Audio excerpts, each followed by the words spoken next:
हरि ओम श्री गणेशाय नमः। बोल श्री कृष्ण भगवान की जय। बोल श्री सुखदेव जी भगवान की जय।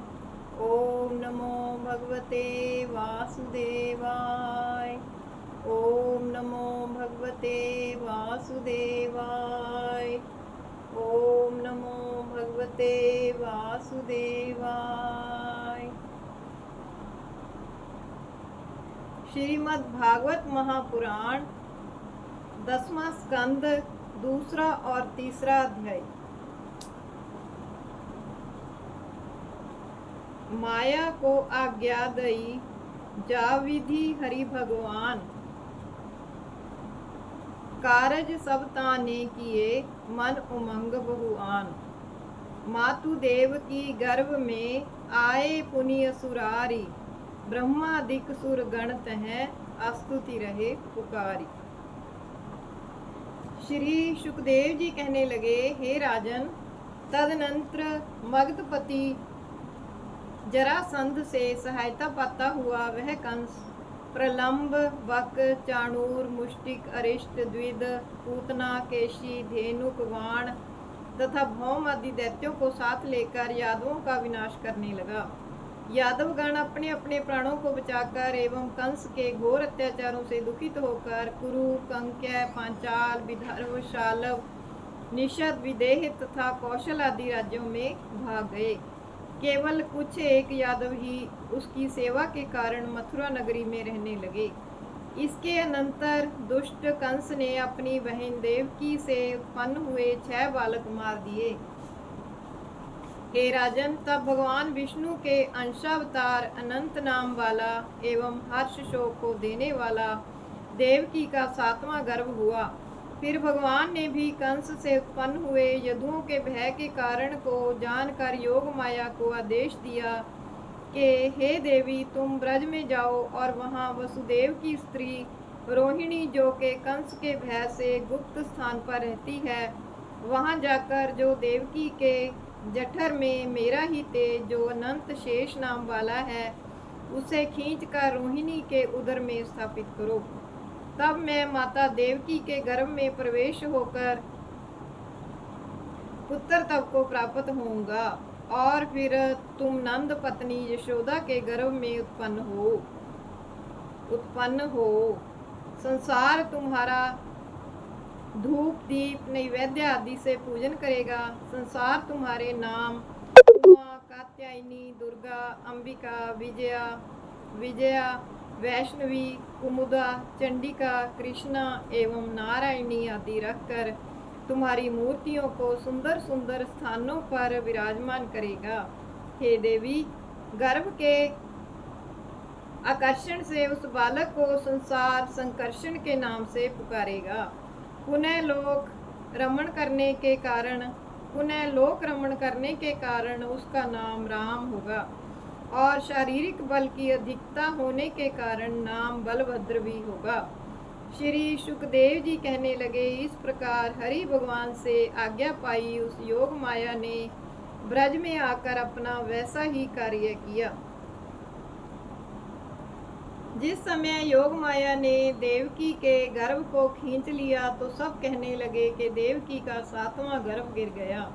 तदनंतर साक्षात पर ब्रह्म परमात्मा देवकी के गर्भ में पृथ्वी का भार दूर करने के लिए, सनातन धर्म की मर्यादा स्थापित करने के लिए, भक्तों को सुख देने के लिए एवं कंस, जरासंध आदि असुरों के दलन करने के लिए अपने पूर्ण अंशों से आए। हे राजन, तब माता देवकी के मुख का प्रकाश शरद चंद्रमा को भी लज्जित करने लगा। जिस समय कंस ने बंदी घर में देवकी को तेज से परिपूर्ण देखा तो उसने हृदय में समझ लिया कि यह विष्णु तेज ही है और मुझे मारने के लिए अब इस गर्भ में घुसा बैठा है। कंस जहाँ भी देखता है उसे चारों ओर कृष्ण भगवान की मूर्ति दिखाई देने लगी। उसे तो अब इसी बात की चिंता लग गई कि मेरा शत्रु देवकी के गर्भ में आ गया। अब मुझे क्या करना चाहिए? यदि मैं अब देवकी को ही मार डालता हूँ तो स्त्री वध भगिनी तथा गर्भिणी वध का मेरे ऊपर पाप आरोपण होगा, और वही अपकीर्ति, लक्ष्मी एवं आयु की नाशक होगी। जगत में घोर निंदा होगी और अंत में अवश्य नरक की प्राप्ति होगी। अतः मुझे ऐसा नहीं करना चाहिए। श्री सुखदेव जी कहने लगे, हे परीक्षित, भगवान श्री वासुदेव जी ने उस समय कंस की मति ज्ञानियों जैसी कर दी थी, जिससे वह देवकी को मार न सका, और फिर वह श्री हरि भगवान के जन्म की प्रतीक्षा करने लगा। वह कंस बैठा हुआ, उठता हुआ, जाता हुआ, खाता हुआ समस्त जगत को श्री कृष्ण माया देखने लगा। वह हरि भगवान का स्मरण क्षण मात्र भी नहीं भूलता था। हे राजन, उसी समय नारद आदि मुनियों के सहित इंद्र, ब्रह्मा, शिव आदि देवगण माता देवकी के दर्शन करने के लिए उस बंदी गृह पर आए, और उन्होंने तब भगवान की गर्व स्तुति की। तदनंतर उन्होंने माता देवकी को धैर्य देते हुए कहा कि आप कोई प्रकार की चिंता न करें, क्योंकि भगवान आपके गर्भ में विराजमान हैं। श्री सुखदेव जी कहने लगे, हे राजन, इस प्रकार माता देवकी को देवगण सांत्वना एवं अभय दान देकर समझा बुझा रहे थे, किंतु इस रहस्य को अन्य कोई भी नहीं जान रहा था। बोल श्री कृष्ण भगवान की जय। बोल श्री सुखदेव जी महाराज की जय। ओम नमो भगवते वासुदेवाय। ओम नमो भगवते वासुदेवाय। ओम नमो भगवते वासुदेवाय। तीसरा अध्याय। शीश मुकुट कुंडल लसत, गल वैजंती माल, पीतांबर धर चतुर्भुज, मेघ श्याम छवि बाल। भादों कृष्णा अष्टमी, अति सुखकारी रैन, नखत रोहिणी बार बुध, लही प्रगटे गुण एन।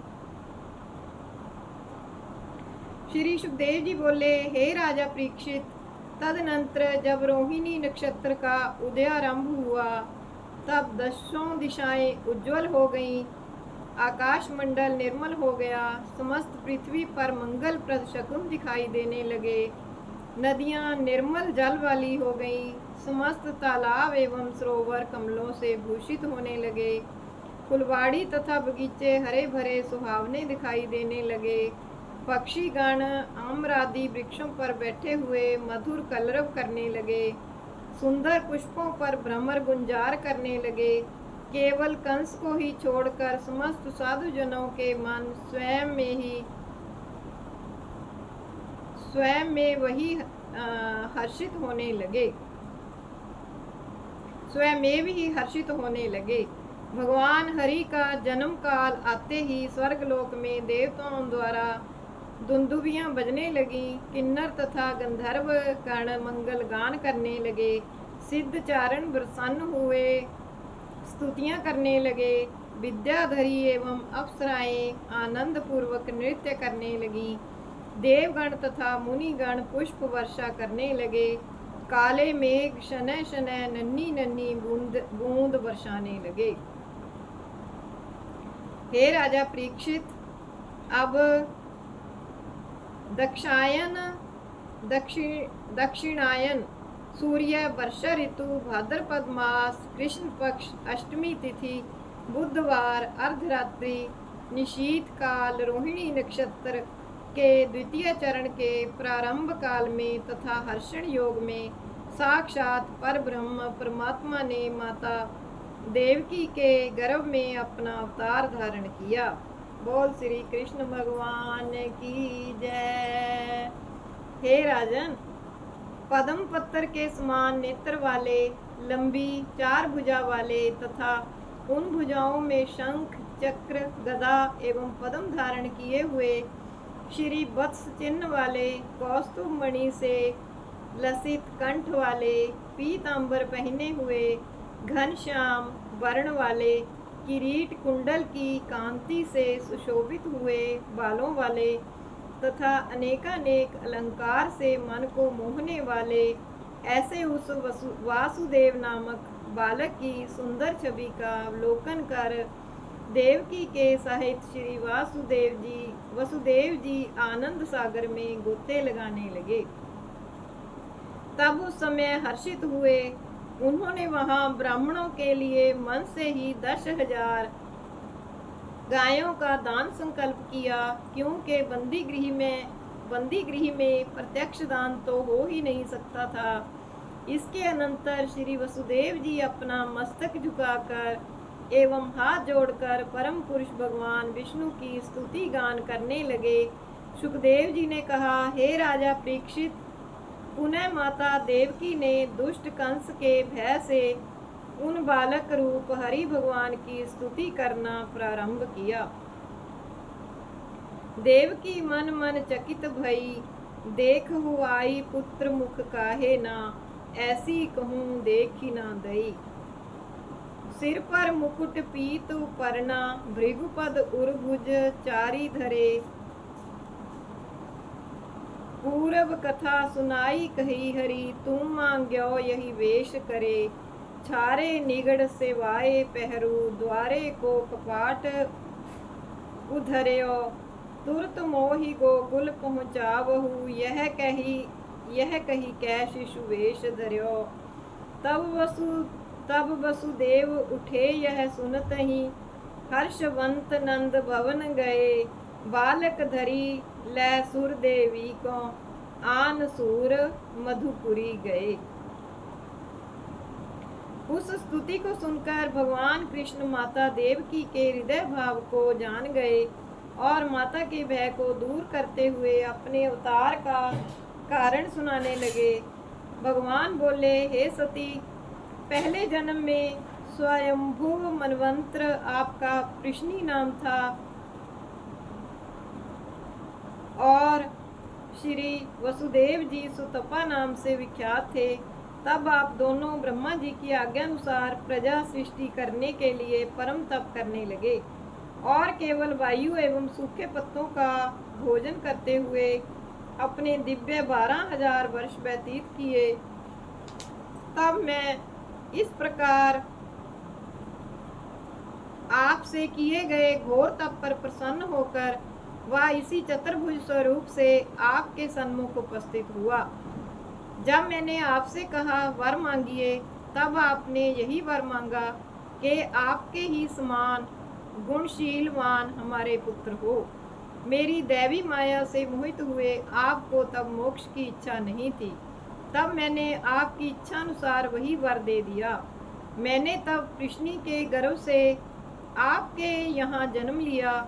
हे माता, पुनः दूसरे जन्म में जब आप कश्यप और अदिति हुए, तब मैं आपके यहाँ उपेंद्र नाम से हुआ। बौना होने के कारण मनुष्य मुझे वामन के नाम से पुकारा करते थे। हे देवी, यह आपका तीसरा जन्म है। अब इस समय मैं वासुदेव कृष्ण नाम से आपके यहाँ पुत्र रूप से प्रकट हुआ हूँ। आप मुझे पुत्र भाव से अथवा ब्रह्म भाव से निरंतर स्मरण करते रहोगे तो अवश्य आप मेरे धाम को प्राप्त होगे। हे पिताजी, यदि आप कंस के भय से डरते हैं तो आप मुझे गोकुल ले चलें और वहां जाकर जो यशोदा जी के गर्भ से उत्पन्न हुई मेरी माया रूपी कन्या है उसे यहाँ ले आवें। मैं अब अपना शिशु रूप अन्य बालकों की तरह धारण करता हूँ। श्री सुखदेव जी कहने लगे, हे राजन, इस प्रकार कहकर हरि भगवान अपने पिता वसुदेव जी के देखते देखते शीघ्र ही प्राकृतिक शिशु हो गए। तदनंतर वसुदेव जी भगवान की आज्ञा अनुसार अपने उस कृष्ण पुत्र को लेकर जब बंदी गृह से बाहर जाने की इच्छा करने लगे, तब शीघ्र ही गोकुल में योग माया ने यशोदा से अपना जन्म धारण किया। भगवान की कृपा से वसुदेव जी की बेड़ी हथकड़ियां तब टूट गईं और गोकुल को जाते समय उस समय कारागार के सघन किवाड़ जो कि युगल तारों से बंद थे वे स्वयं ही खुल गए। द्वारपाल एवं पौर रक्षक सिपाही आदि सब भीषण निद्रा के वशीभूत होकर ज्यों के त्यों पृथ्वी पर लेट गए। भगवान की माया के कारण किसी को भी यह प्रतीत न हुआ कि इस समय क्या हो रहा है। हे राजन, बालक कृष्ण को जब वसुदेव जी बंदी गृह से बाहर ले गए तब बंदी गृह के द्वार पुनः पूर्ववत बंद हो गए। तब कृष्ण पक्ष की अंधियारी अर्धरात्रि में मंद गर्जना करते हुए बादल बरसने लगे। लै वसुदेव धसे वह सूधे सकल देव अनुरागे, जानू जंग कटी ग्रीव नासिका, तब लियो श्याम उछांगे। चरण पसारी परसी का लिंदी, तरवा नीर त्यागे, शेष सहस फन ऊपर छायो, लै गोकुल को भागे। वसुदेव जी बालक कृष्ण को सिर पर लेकर यमुना नदी में घुस गए, क्योंकि ब्रज गोकुल यमुना के उस तीर पार थी। तब यमुना जी बालक कृष्ण भगवान के चरण कमलों को छूने के लिए ऊपर को उमड़ी। जिस समय वसुदेव जी के कंठ तक यमुना जल आ गया तब भी उन्हें किसी प्रकार का भय न लगा, कारण कि उन्हें भरोसा था कि साक्षात भगवान ही मेरे साथ हैं। शेषनाग जल से निकलकर अपने फणों के ऊपर मेघ से बरसती हुई बूंदों को रोकते हुए भगवान कृष्ण की रक्षा करने लगे। हे परीक्षित, जिस प्रकार भगवान श्री रामचंद्र जी एवं लखनलाल जी को लंका जाने के लिए समुद्र ने मार्ग दे दिया था, उसी प्रकार यमुना जी ने भी श्री वसुदेव जी को गोकुल जाने के लिए सीधा मार्ग दे दिया।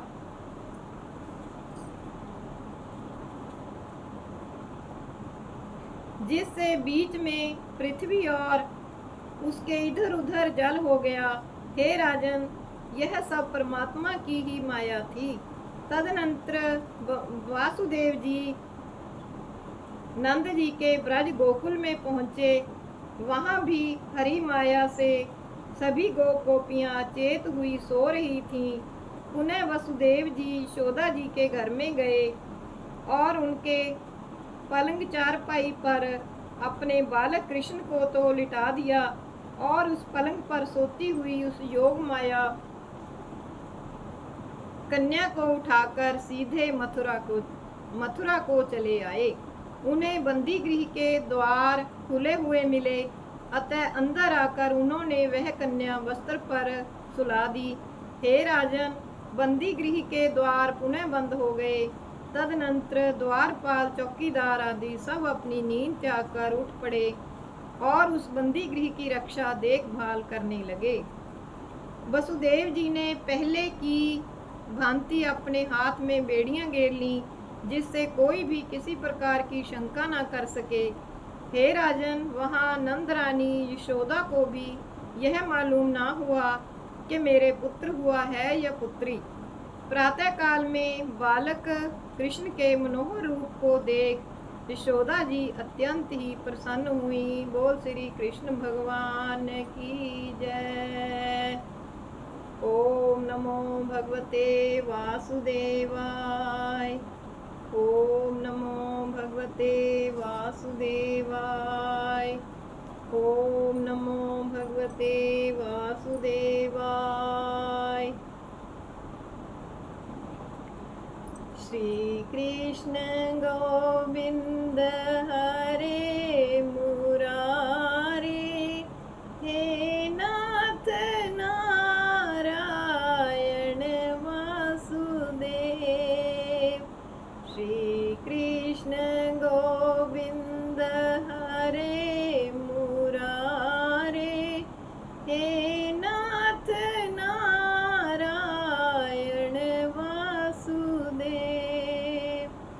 श्री कृष्ण गोविंद हरे मुरारे, हे नाथ नारायण वासुदेव। श्री कृष्ण